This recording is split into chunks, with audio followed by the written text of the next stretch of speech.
What's up everyone, this is Abhi and today I have a quick question for you. Do you like what you see? I'm talking about the background. Don't you think it's quite clean? But I know you must be thinking that why is this guy dressed up like this? I had a dinner and right now it's 3 in the morning, but I had to shoot this video today because I had it in my agenda and I had to do it. So that is why I am like this. Okay. But anyways, coming back to the point, that don't you see that this green screen looks quite clean? And there's a reason for it, because there are just small nuances about the lighting, about the placement of the camera, etc. that if you get it right, it's amazing. And believe me, just a couple of months ago I had such a hard time because it just didn't look right. Somehow I was not coming out of this green screen, and when I was trying to key out the green screen in post-production, it was just not looking correct. But believe me, in just a couple of minutes on a budget, I'm going to help make your videos professional. So let's go behind the scenes. Okay, so this is the full setup here. We have here on my left the key light. Will give you a better look of it. So we have this here, the key light. Then here we have the fill light. How is it the fill light? Because it's reflecting from the board and then coming on to me, which is the subject. This here is one of the background lights. Then we have the other background light on the other side, and at the bottom you have the other background light. As you can see, some makeshift arrangement, ankle weights, and then here we have the backlight. Okay, and all of the purposes of these things I'm going to explain you, and after that let's understand the use of these background lights. You see these creases are very difficult to remove, and these creases can make it really difficult as far as the post-production is concerned. So that is why we put as much light as possible so that we can key it out very easy. Okay. The other options are that you have a professional setup, you can iron it or you stretch it, but then believe me, on a budget, these are the best things. I'll tell you what all things you can reduce within this setup to make it even better. Now what we are going to do is we are going to go to the board, but then of course the lighting is going to go all haywire. So I'm just going to take 2 more minutes and then we'll go to the board and I'm going to explain you all the 5 steps that you're supposed to do to make your videos of green screen awesome. So guys, now we are here. Whiteboard, it's a little bit difficult to light it up because it's a glossy surface. So that is why I think this is quite good enough, at least for the explanation per se. Now these are the 5 points. 3-point lighting, if you do not know, I've already done a video on it where I'm basically trying to make you understand all the basic concepts so that you can devise your own lighting setup. So please go there. Now for this particular setup, when I was talking to you about the backlight, now backlight is very important because it helps you pop out of the background. It's very important. Then the background lighting. The background lighting, as I've already said again, it helps you remove the crease. Now, can you have 3 different background lights? Even one is okay, the central one, most important. Distance from the green screen. Now, if I am standing very close to the green screen, of course, I'll be a part of the green screen, so it will be difficult to remove it. It will not look so good. After that, distance from the camera. Again, if I'm standing far from the camera, then the depth of field, it is difficult for the camera to take me and not take the background. So as I've written here, this is also a concept of depth of field.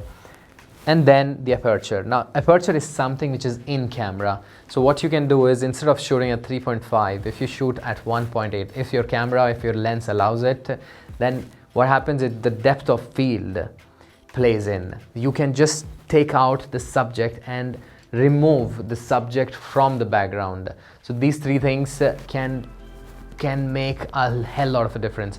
What we'll do is, all of these 5 steps I'm going to show you here. So what we'll do is I'll go back to the original position and we will see, starting from just a key light, then we'll go to key light, fill light, backlight, then we'll go to the background light, then I'll be at a distance, I'll be closer to the background, I'll move away from the background, then we will get the camera to come closer, and finally we will see what happens when we go from 3.5 to 1.8 aperture. It changes a lot.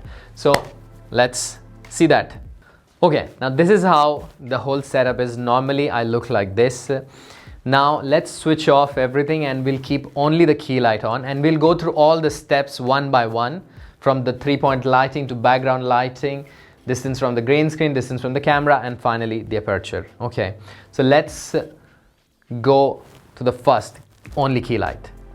So now this is with only key light, and I'm standing a bit closer to the green screen, and now we'll go one step at a time. So 3-point lighting, right now only key light. Now let's switch on the fill light. So now you see that the fill light is there, so a little bit of contrast has reduced, but still there is some certain sort of contrast because I'm also standing a little bit behind. Now let's see what happens when we switch on the backlight. Focus on the fact that this backlight will help me get a little bit sort of popped out from the background, and it will create some sort of separation. Remember that right now we are shooting at 3.5, so aperture is 3.5. Instead, slowly towards the end we will go and we'll keep reducing the aperture so that you can see that difference in the depth of field. Okay, now the third point here is the backlight. Okay, now we have the backlight, but so right now you see that yes, the subject seems to be a little bit outside respect to the background, but then still at this point as well it will be difficult to clean out the green screen. This was one of the big mistakes that I was making, because I thought well, I am lit, I even have the backlight, now what? I don't really need to do anything else. But no. Now just wait, as soon as I switch on one of these lights and you will see the difference. Okay, I'll just switch on the one on the right because I use it the most, because I generally stand to my right. Now you see the difference. Already you are seeing that the green screen seems to be very even, because if you come closer you'll see that there are these creases, and there's always going to be a crease, because let's be realistic, you are not going to iron it, at least until and unless you are in a very professional place. Okay, now let me switch on the other lights as well. The background light. Now I am with the central background light, and finally I'm going to switch on the one to my left.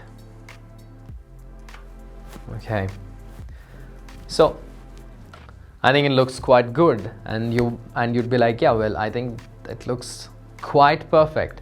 Now couple of things left. Distance from the green screen. Okay, so what if I come closer? I'm sure you see that, okay, now it's becoming a bit better. Why? Because the depth of field, the same concept.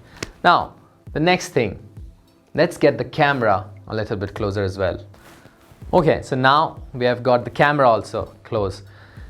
There's one other thing that we can do, and that is decrease the aperture. Now let's see what happens when I decrease the aperture and take it down to 1.8, and then let's see the separation, the depth of field and everything coming into effect. And there you go, with 1.8 aperture, all the points taken into consideration, and it makes a hell lot of a difference. Needless to say, you don't have to put all of these lights. I've taken months and months, even years basically, to come to this level. What you can just do is the key light and the background light, the central background light, those two are essential. You can be smart, as you must have seen in the 3-point lighting video, that I use the key light and use some sort of a surface to reflect it and make it also the fill light. So you can do the same, because also the background light can act as the backlight also, and it will provide that separation. So at least the key light and the background light, those two things, and you're golden. That's all for this video, guys. I hope you enjoyed it. I hope you learned something, and if yes, please leave us a like and subscribe to this channel, and let us know what else would you like us to talk about. Remember, this is for beginners and semi-professionals. I'm not claiming to be some professional person here, but then something that I've learned through these months and being a nerd. So I just thought I'd share it with the world. And do check out our channel. There are so many other things on this channel. And that's it. Best of luck.